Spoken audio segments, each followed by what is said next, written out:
Test the claim. Already did a fighting.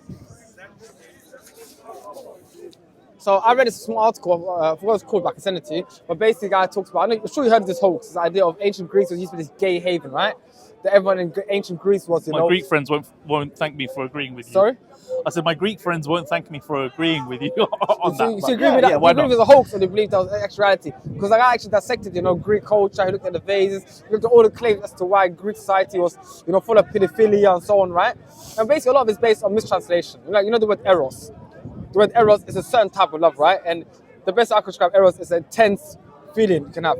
And eros could be related to sexuality. It could also be related to friendship. It could also be related to, some work kind of related aspect. Eros could be all across the board. But when we translate the word eros, English, a lot of times, it's become erotic, right? Yes, and then it has a romantic connotation of it, which is not necessarily the case, right? And then because of that, a lot of, let's just say, for example, strong friendship get described as gay friendships, and so on and so forth. And the guy basically just debunks his whole idea of that ancient Greece was a gay heaven, where actually, no, homosexuality might have happened, or these weird sexual acts might have happened, but they were the fringe cases.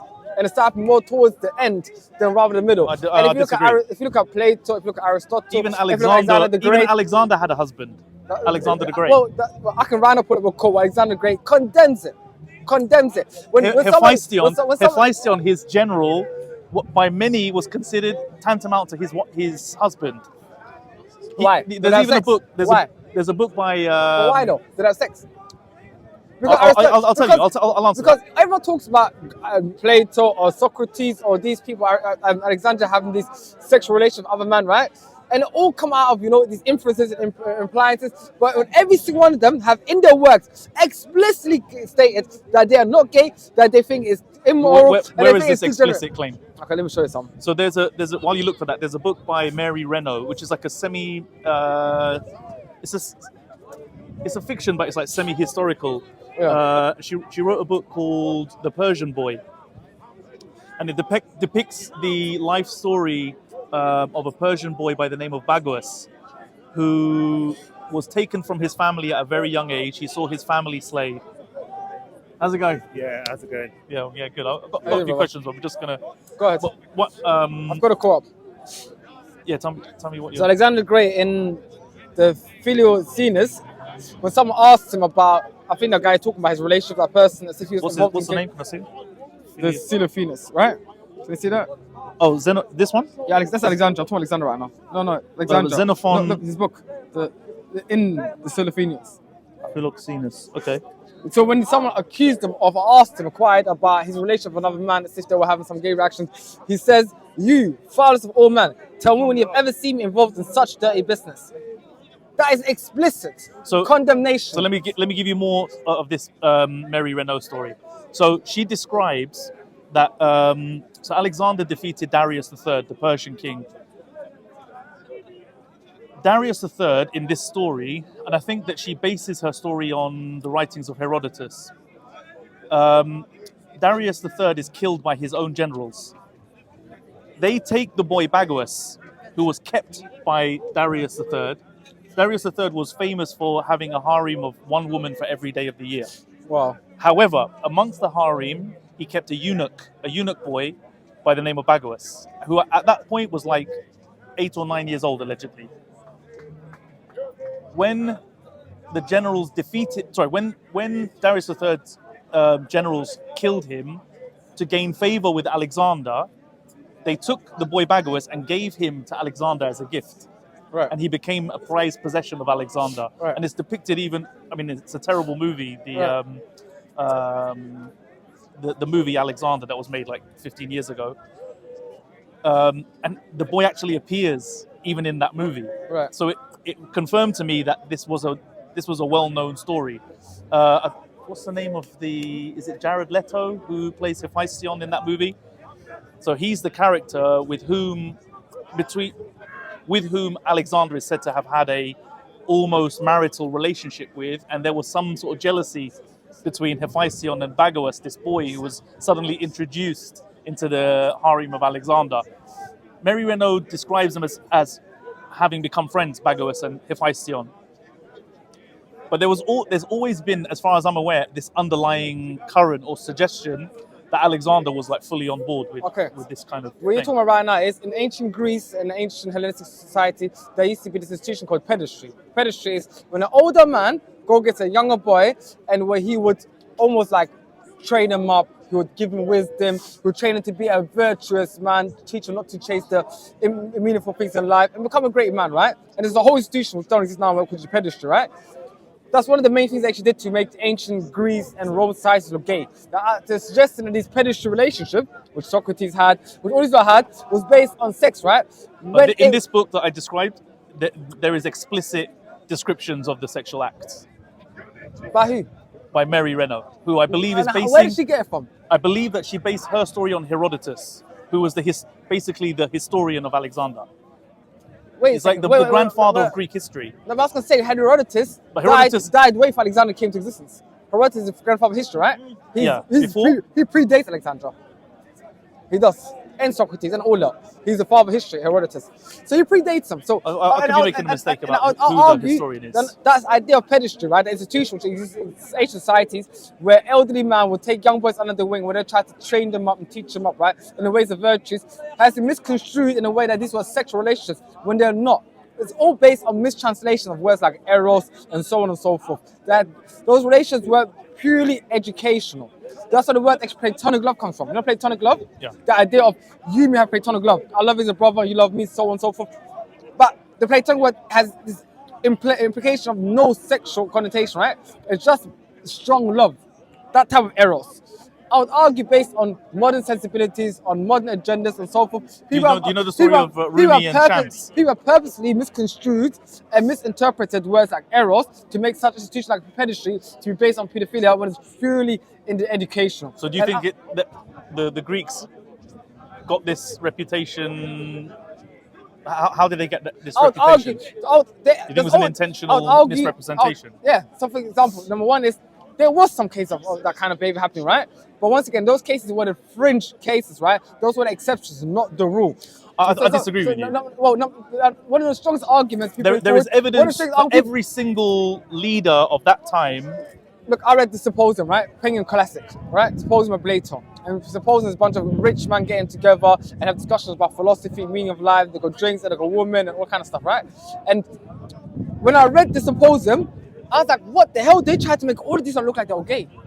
And even the cover of the Penguin Classic when I got home has this vase, which has this kind of, let's just say, weird-looking sexual relationship in the vase, right? However, I mean, there's no smoke without fire, right? There's a book written on there by a scholar, right, where he actually takes the vases, which have been one of the strongest arguments for pedophilic ancient Greece, right, and he realized that less than 0.1% of all vases that we found in ancient classic society had any kind of implication of gay behavior. The vast majority of them were heterosexual or asexual, right? So what we did now is we picked those very few vases that indicated some kind of gay behavior, which were kind of infringed lines. We took words like eros and mistranslated it in a way that has to do something with sexual, so that platonic friendships now turned to sexual friendships. And now we created this picture of gay behavior in Greece, which I believe is based on the fact that we have modern sensibilities. We have our own biases, we have our own agendas, right? And do you think we just have a different view of these things now? Could it not very well be the fact that it was just a part of like the social order of things, that men just, kind of interacted with each other in a more physical way, but it wasn't...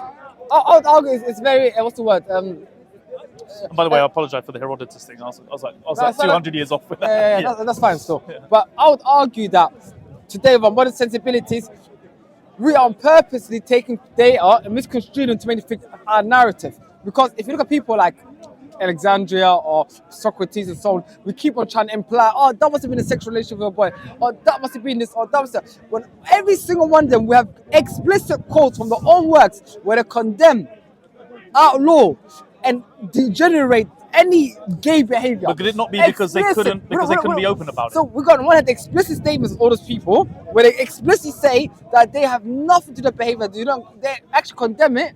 And yet we're trying to do mental acrobatics where we try to get this type of behavior, and say, it might have been this and it might have been that. When, for example, this idea of pedestry, which is an institution, was based on education. It had nothing to do with sex. Were there some people who had sex with those kids? Sure. But those were the fringe. Those were the exceptions. Those were not the rule. I mean, ancient Greece was not a gay society by any stretch of it imagination. doesn't. Okay, another example of an aspect of Greek society being used to describe like homosexual behavior. The word lesbian. Right. It comes from the name of the people who lived on the island of Lesbos. Yeah. Why did that happen? I don't know. That mythology, that Zeus, that might be some. But why did the name of a people from a Greek island become synonymous with I tell you why. female erotic I tell love? you why. Because the Western tradition is based on ancient Greece. Most of the words in English language have their root running in Greek. Almost everything, from the cosmology to so forth. I understand, but like, etymologically, the word doesn't reference anything about Right. the female anatomy or about females at all. It's literally just the name of an island, as if, lesbians, just, women who love women originated on that island, is what it suggests. But we do have And the people of Lesbos now hate that. We do have technical terms, right? But what I would say is, number one, it's nothing strange because most of English language or Western languages have the root in ancient Greece and Latin, right? That's number one. Number two, if we Vocabulary, yes, not okay, structure. well, your vocabulary words, right? Number two, if we do take the word lesbo from ancient Greek society, it's one of the oldest records we have. So it would make sense to go use the older records, right? Because they seem to have a bit more authenticity behind it. I don't know, maybe it's romantic, maybe, I don't know what the reason might be behind it. But So what I mean is, like, strange. two men who love each other, they just, although they're called gay, it doesn't refer to a place. If you find Homosexual, which is like a more technical term. What I'm saying is, If two you find women who find each other attractive are generally not called homosexual, they're called lesbian, Yeah. and they're just, And we're talking which is a about reference to a language. Greek island. Yeah, because like I said once again, the Western tradition is rooted. You know what somebody said? If you do the Western tradition, you put it on So two why legs. is this preconception, why is somebody there said- this assumption This is a that good quote I heard once with a philosopher. He said, if you take the whole Western tradition that we know now, intellectual tradition, and had two legs, one of them would be the Bible, the other one would be classical Greek. That's how much we source information from classical Greece, right?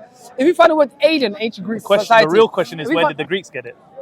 Well, but the mythology, this one, I'm not claiming to know that, but it's not strange at all. Because most of the stuff we know comes from ancient Greece. And yeah, there were a bunch of geniuses down there who did come across a lot of knowledge. So us sourcing word less from them. We could definitely talk about the origins of Greek philosophy, And the pre-Socratic philosophers. And I'm not making an argument saying there was no such thing as homosexuality in ancient Greece. Sure, there might be some lesbians. Sure, there might be No gay more or people. less than Sure, there might be- today, you mean? Exactly. In every civilization, you always get exceptions to the rule. But you generally do not judge a society by the exception. You go by the rule. Because it's the most likely, right? In ancient Greece, in ancient Roman society, and most traditional society we know of, homosexuality was outlawed.